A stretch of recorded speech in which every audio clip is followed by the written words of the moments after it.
Let's talk about Pluto, Netflix's latest anime series that adapts the popular manga series.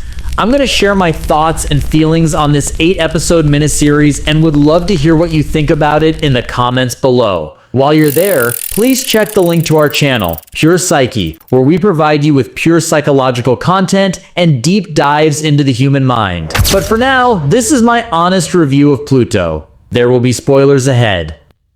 Pluto is a show that fans of anime and manga have been anticipating. The original 8-volume run from 2003 to 2009 became a fan favorite series, selling 8.5 million volumes worldwide. It was only a matter of time until we received an animated adaptation, and a matter of time is an understatement. This show was first announced way back in 2017, so fans have had to wait 6 years for it to be realized. Well, if you're familiar with Naoki Urasawa's manga, then this very likely may be a dream come true, because this is one of the strongest animes to hit Netflix in quite some time. Now, I don't think it's perfect. There are some flaws which I'll get into a little later, but for the most part, this was quite the experience to watch. So, the main premise of Pluto blends together the genres of sci-fi and murder mystery, as the 7 most advanced robots on Earth are being hunted down and killed, as well as humans associated with robot rights. One of the 7 advanced robots is Gesicht, a humanoid robot detective who becomes the lead detective on who or what is responsible for the murders. What a cracking concept for a story.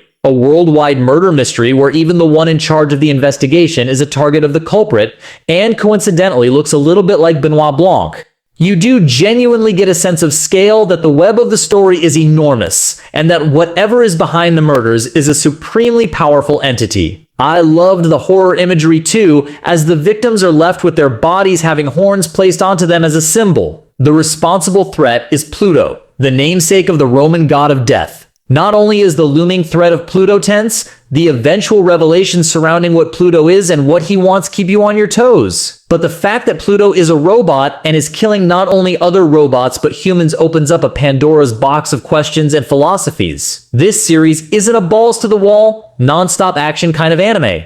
If that's what you're expecting, you don't get an awful lot of that here. The odd sprinkling, but it's not the sole flavor.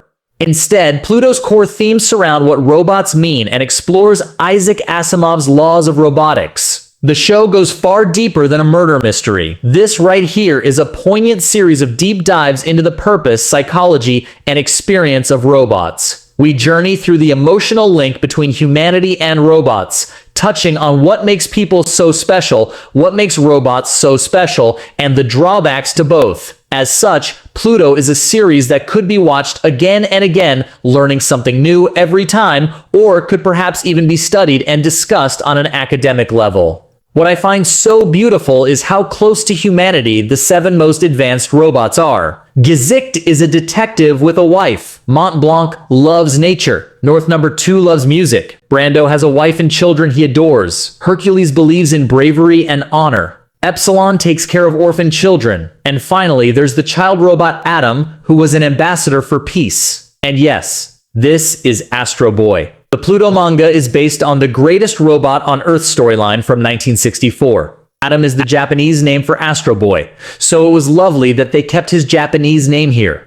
With a set of robots and main enemy established, how did this series kick off? Well, I'm not going to exaggerate here. This first episode is one of the best introductions to a series I've seen in years. As far as investing me in a world goes, it couldn't have been any more perfect. The opening act is quite a rapid-fire piece, throwing you into the world at high speed, and that's generally the case with similar anime shows. But what happened after this establishment was a move so bold and unexpected that it drew me in and provided me with an utterly spellbinding bit of science fiction.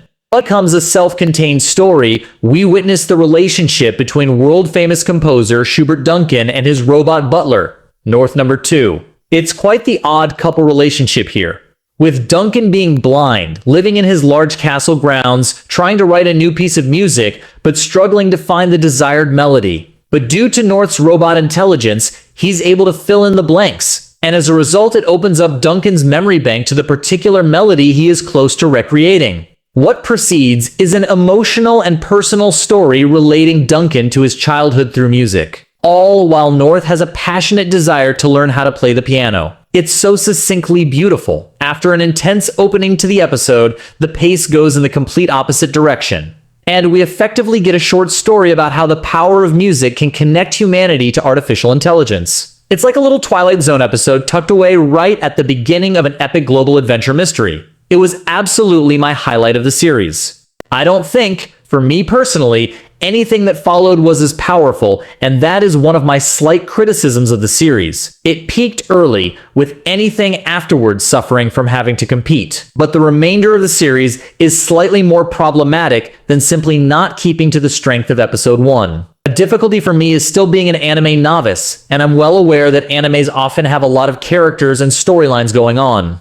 This is absolutely the case with Pluto. For me, the amount of main characters, supporting characters, minor characters, the number of plots and subplots jumping from country to country, and then adding in some insightful commentaries on extremely complex themes. It makes Pluto feel crammed full over the brim. Now, that's a good thing for rewatchers, because there will be a lot you didn't notice the first time, whether it's lessons or little moments. But for my first run-through, there were plenty of times where I struggled to keep up with the unfolding of events, and had to take some breaks to catch up and comprehend what I'd seen. This is a me problem, though. I'm certain that fans of the manga and seasoned anime watchers will be conditioned to experiencing a narrative unfold in such a sporadic way. It doesn't make me think less of the series, though it did admittedly take a small toll on my first watch through.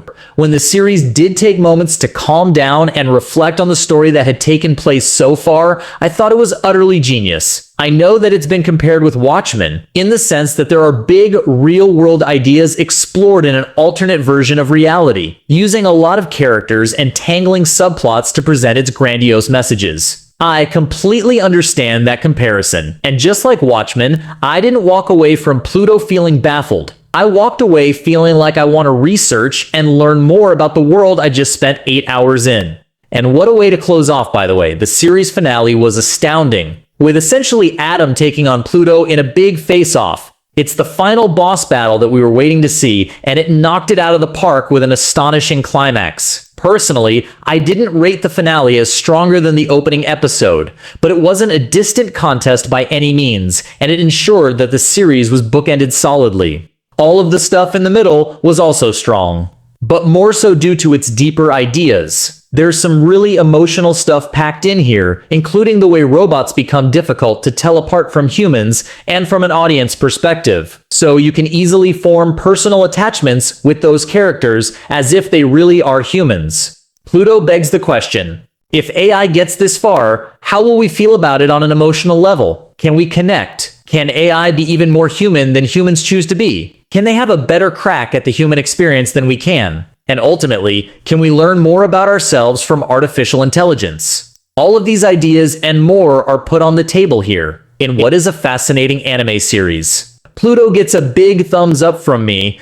and I look forward to digging deeper into its history. But what did you think of it? Let me know in the comments below. If you enjoyed this video, hit the like button and subscribe to my channel, because there's a lot more content like this. So that's it for today's video, and I'll see you in the next one.